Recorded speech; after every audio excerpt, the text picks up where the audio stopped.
tu as repris donc la boîte familiale. En 1982, moi. 82, toi. Ouais. Mais tu as intégré la société. Oui, à ce moment-là, parce que mon père est décédé brutalement à l'âge de 56 ans. Et donc, avec mon diplôme d'ingénieur du génie maritime, alors que je lui avais dit que je ne reprendrais jamais son entreprise parce que je le voyais travailler jour et nuit et que c'était pas mon entrepreneur, quoi. Ouais. J'ai repris l'entreprise. Ça s'est passé en... Ma vie a basculé en 5-6 jours. Et... Bon, tu as l'air heureux, ça va. Oui, parce qu'après, je me suis accroché Alors, quand tu as repris l'entreprise, elle faisait combien de chiffre d'affaires et aujourd'hui, tu fais combien? Il y avait 45 personnes, elle faisait 4 millions à peu près, l'équivalent de 4 millions d'euros de chiffre d'affaires. Voilà, et puis... aujourd'hui, 3000 personnes. Et aujourd'hui, 3000 personnes et 400 millions d'euros de chiffre d'affaires. On peut applaudir, c'est quand même... Heureusement qu'on en a en France, des Philippe, là. Alors... Toi, ton truc, ton segment, c'est tout ce qui est incendie, protection incendie. Hein. Au départ, c'est l'origine de l'entreprise. C'est avec le début de l'électronique.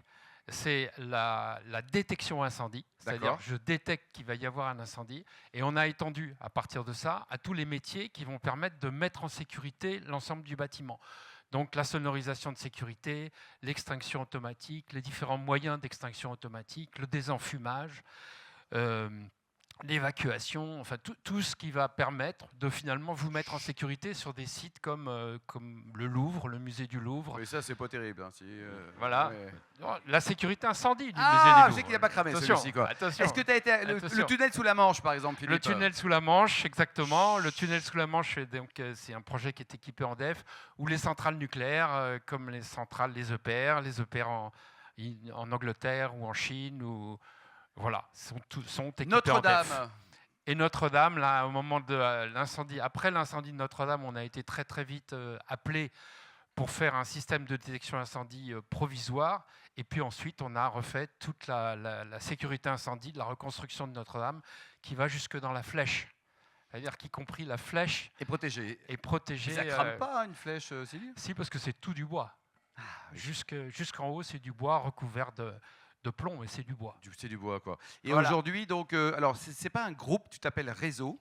Ouais. Et il y a une vraie raison à ça. Hein. Il y a une vraie raison à ça, c'est qu'en fait, j'ai construit, développé l'entreprise, donc tous les ans, à faire entre 5 et 10% de plus. Mais sur 40 ans, ça finit par faire. Ah, 4 millions, 400 millions. Voilà. Et donc comment j'ai fait ça? En créant des entreprises ou en rachetant des entreprises. Puis au bout d'un moment, je me suis retrouvé avec une quarantaine d'entreprises et je me suis dit, mais... Et toutes il y avait des plus grandes. Il y a DEF qui est la plus grande, qui est la plus connue, qui fait 1000 personnes, mais il y en a des plus petites, il y en a qui font moins de 10 personnes.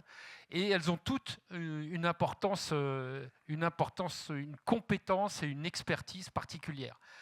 Et donc, je voulais toutes les reconnaître. Et je me suis dit, finalement, on n'est pas un groupe. On n'est pas un groupe, on est beaucoup plus un réseau d'entreprises. Même si, du point de vue capitalistique, ça remonte à une holding sans ambiguïté, etc. Le capital, tu as 100% comme un bon dictateur. C'est-à-dire que tu ne partages pas la valeur, toi. Hein. C'est pas vrai. Ah, c'est pas vrai. Ouais. C'est pas vrai. Je passe du coq à l'âne, mais c'est pas vrai parce que la semaine dernière, j'ai donné 15% des actions à une fondation actionnaire. Bravo, voilà. Bravo Philippe. On revient sur le groupe et pas le réseau. Ouais. Alors donc pas le réseau, oui, parce que donc chaque entreprise est dirigée par un dirigeant et en fait ces dirigeants, ils ont deux rôles. Le premier, c'est de s'occuper de leur tribu, c'est-à-dire de leur entreprise dont ils sont actionnaires, et puis le deuxième rôle, c'est d'avoir une relation collaborative avec les autres dirigeants. Et là, la meilleure analogie que j'ai trouvée, c'est le vol des tourneaux. Ah, alors le vol des tourneaux. D'abord, est-ce que vous savez combien on peut avoir de détourneaux dans un grand vol? Allez-y, c'est assez incroyable. D'ailleurs, on n'a pas compté, toi non plus. Vous avez tous vu des vols des tourneaux, vous avez tous arrêté un moment votre voiture pour regarder le vol des tourneaux parce que c'est captivant. Ben, je souhaite que le réseau DEF soit pareil, soit quelque chose qui va attirer l'œil, qui va être captivant, parce que c'est un... Pourquoi? Parce que d'abord, c'est agile. Ensuite, ça s'organise exactement, ça s'organise en autodéfense. Quand il y a un étourneau qui va voir un cerisier, vous êtes sûr que votre cerisier est mort, c'est-à-dire que tous les étourneaux vont en profiter. Ensuite, Et ensuite, encore une fois, chaque étourneau a 2 niveaux de communication. Un niveau broadcast avec l'ensemble des étourneaux, donc avec l'ensemble des autres dirigeants du réseau collaboratif, du réseau DEF, et puis un réseau d'individu à individu qui va là correspondre à sa tribu et à son entreprise qu'il dirige. Et donc voilà, j'ai cette image que j'aime bien, Oui, tu as une que philosophie de faire l'analogie entre le réseau DEF et le vol des tourneaux. Alors, tu es également le président du club de Massy-Essonne, Ouais, parce que, qui joue en 3e division, en National 1, et qui est aujourd'hui 4e. Donc l'entreprise, elle est à 300 ou 400 mètres du terrain de rugby de Massy, donc du stade de Massy. Et le stade de Massy, là, le rugby à Massy, c'est vraiment. Et jusque-là, j'avais jamais fait l'effort d'aller jusque là-bas, jusque dans ce stade. Tu es sportif, toi, ou pas? Je suis sportif, oui. Tu fais quoi, par exemple?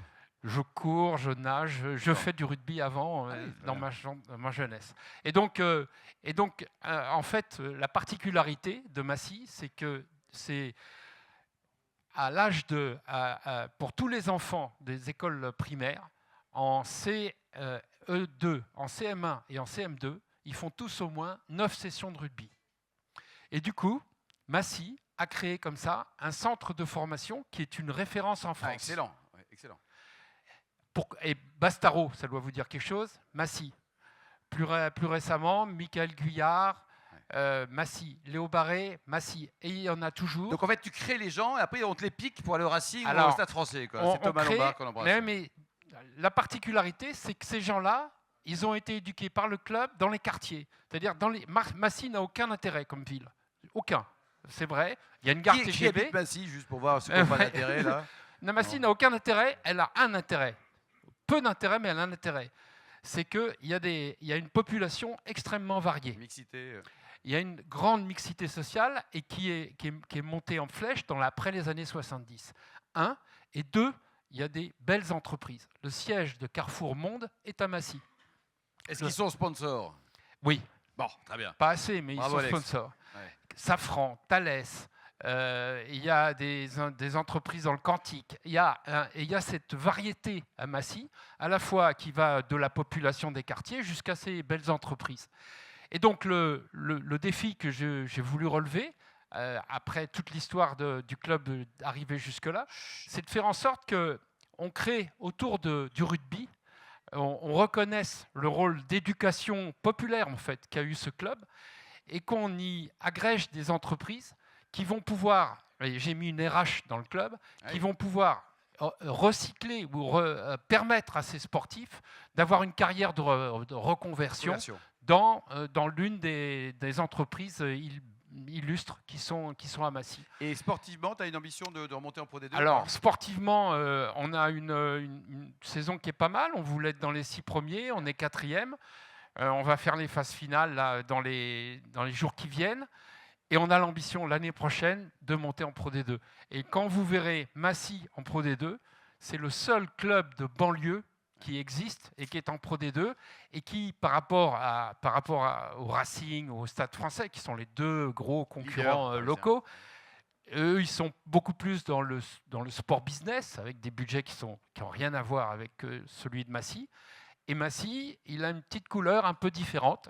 Et c'est un endroit, et je voudrais conclure comme ça, dans lequel, si vous avez l'occasion de venir, vous aurez vraiment du plaisir à être là, du plaisir à partager entre chefs d'entreprise, mais pas que, aussi avec des joueurs, aussi avec bien, quoi, des belles personnes. Des belles personnes, ouais, des belles personnes qui ont cette même conviction que par le sport, on peut éduquer. Et intégrer. Et si on veut enfants. sponsoriser, il y a encore de la place ou c'est blindé là? Ah non, il y a toujours de la place, c'est toujours un problème, ouais. Parce que c'est des Zoo sports de dans Beauval, lesquels... ça serait pas mal sur le... Oui, c'est pas mal. Un petit panda là, un grand Ouais. panda, quoi. Voilà. Et alors, est-ce qu'il y a marqué Spinoza sur ton maillot? Ah, comment tu... Non, il n'y a pas marqué Spinoza. Il y a Alors, marqué pourquoi? Spinoza sur mon bateau. Ouais, c'est Pas ton bateau. sur- Ouais. Ouais. Donc tu es un fan de Spinoza? Oui. Ouais. Ouais. Et pourquoi? Ça là, on passe du coq à l'âne. Ouais, oui, c'est comme ça. Je suis un fan de Spinoza parce que je trouve que Spinoza a une approche de la religion et qui me plaît. C'est-à-dire qu'il considère que la religion Alors, je vais peut-être choquer des gens ici, C'est mais pas grave. la religion, c'est un peu de la manipulation de l'homme par l'homme, alors que le vrai sujet, c'est Dieu, et de savoir si on croit ou pas en Dieu, et que ça n'a rien à voir avec la religion. Et la dissociation entre notre capacité de croire en Dieu et ce qu'on en fait après, quand ça devient une religion, c'est plus la même chose, et ça fait des guerres et ça fait des choses qui sont pas terribles, quoi. On l'applaudit très chaleureusement. Bravo Philippe.